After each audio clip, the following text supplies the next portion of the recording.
musika. Kapag ang isang babae ay hindi mapigilang mag-isip tungkol sa isang lalaki, tatlong makapangyarihang bagay ang nagsisimulang mangyari sa kanya. Huminga ng dahan-dahan.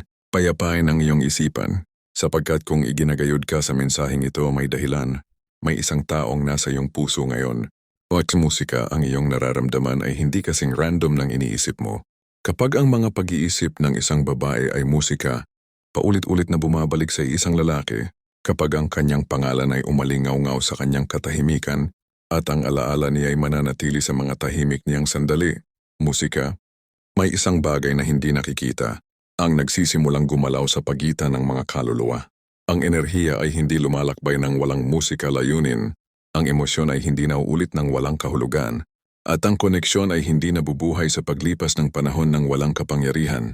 Kapag ang isang babae ay musika, hindi mapigilang mag-isip tungkol sa isang lalaki, iniisip niya na siya ang naapektuhan. Ngunit ang hindi niya alam ay ito, musika. Siya ang unang makakaramdam nito, kahit na hindi niya maintindihan kung bakit. Ang mga pag-iisip na musika kanyang daladala ay nagiging mga panginginig. Ang paghahangad ay nagiging isang tahimik na mensahe, at ang emosyonal na focus na kanyang inilalagay sa kanya ay nagsisimulang musika, humipos sa kanyang buhay sa mga paraang hindi niya maipaliwanag. Narito ang tatlong bagay na nagsisimulang mangyari sa kanya kapag ang isang babae ay hindi musika.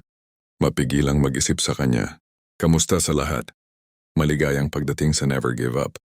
Huwag kalimutang mag-subscribe, pindutin ang bell icon, at piliin ang lahat dahil ang bawat video ay maaaring magbago ng iyong pag-iisip. Una, musika nagsisimula niyang maramdaman ang iyong presensya kahit wala ka. Ito ang musika ng una at pinakapinong pagbabago. Nagsisimula ito ng tahimik. Maaaring siya ay nagdaraan sa kanyang araw, musika nakatuon sa trabaho.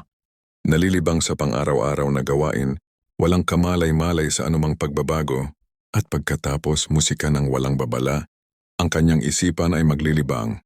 May nakikita siyang nagpapaalala sa kanya sa iyo. May naririnig siyang awiting gumigising sa isang musika alaala. Humihinto siya ng walang malinaw na dahilan at nagtataka kung bakit biglang pumasok sa kanyang isipan ang iyong mukha. Ito ay hindi pagkakataon. Ito ay musika. Pagkakatugma ng tunog o resonance. Kapag ang emosyon ng isang babae ay naging pare-pareho at malalim, sila ay lumilikha ng isang enerhetikong kwerdas. Musika ito ay hindi pinipilit. Ito ay itinatayo mula sa katapatan damdamin pag-alaala mo ng musika at koneksyon. At sa pamamagitan ng kwerdas na ito, nagsisimula siyang maramdaman ang iyong emosyonal na presensya kahit namilya ang pagitan musika ninyo. Maaring hindi niya sabihin ng malakas ang iyong pangalan, ngunit sa kanyang, at kahit na musika subukan niyang itulak ang mga pag-iisip, sila'y babalik ng may banayad na pagpupumilit. Nagsisimula siyang ulit-ulitin ang mga usapan. Binabasa niya muli ang mga lumang mensahe. Iniisip niya kung ano ang ginagawa mo sa eksaktong musika sandaling iyon. Minsan makakaramdam siya ng kakaibang pagkabalisa na hindi niya maipangalan. Ibang musika mga pagkakataon, isang biglang kapayapaan kapag naiisip ka. Ito ay dahil ang kanyang emosyonal na pagtutuon ay lumilikha ng isang tulay. At ang tulay na iyon ay nagpapahintulot sa emosyonal na memorya at sensasyon na maglakbay musika ng kusa. Ito ang panahon kung kailan nagsisimula siyang maghanap sa iyo sa mga lugar na wala ka. Ito ang panahon kung kailan ang mga ordinaryong sandali ay nagiging musika. Mga paalala sa iyo. Ito ang panahon kung kailan dahan-dahan niyang napagtatanto na may isang taong nag-iwan ng marka sa kanyang puso. Pangalawa ay ang kanyang mga emosyon, musika, ay nagsisimulang mag-iba sa mga paraang hindi niya makontrol. Ang pangalawang bagay na nangyayari ay mas malalim at mas matindi. Siya o musika ay nagsisimulang magbago ng emosyonal kahit na magkunwaring mananatiling pareho. Kapag ang isang babae ay hindi mapigilang mag-isip sa isang lalaki, ang kanyang mga pag-iisip ay hinaluan ng damdamin, musika pag-asa, pag-ibig, pagkamausisa, pagnanasa, pag-aalala, paghahangad. Ang mga damdaming iyon ay nagsisimulang pukawin musika. Ang isang bagay na dormant sa loob niya. Ang mga pader ay nagsisimulang humina. Ang kanyang musika, mga depensa sa damdamin ay nagiging manipis, at siya ay nagiging mas aware sa kung ano ang tunay niyang nararamdaman. Musika, maaaring bigla niyang pagdudahan ang kanyang distansya. Maaaring maramdaman niya ang musika pagkakasala sa pag-alis.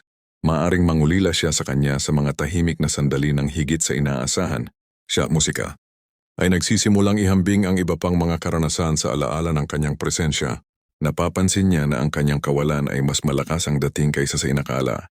At dahan-dahan ang musika ang isang pagtatanto ay nagsisimulang mabuo. Apektado ako ng babaeng ito ng higit sa inamin ko. Kahit na hindi siya agad mag-abot ng kamay, ang kanyang puso, musika, ay nagsisimulang makipag-ugnayan sa isang tahimik na pag-uusap sa iyo.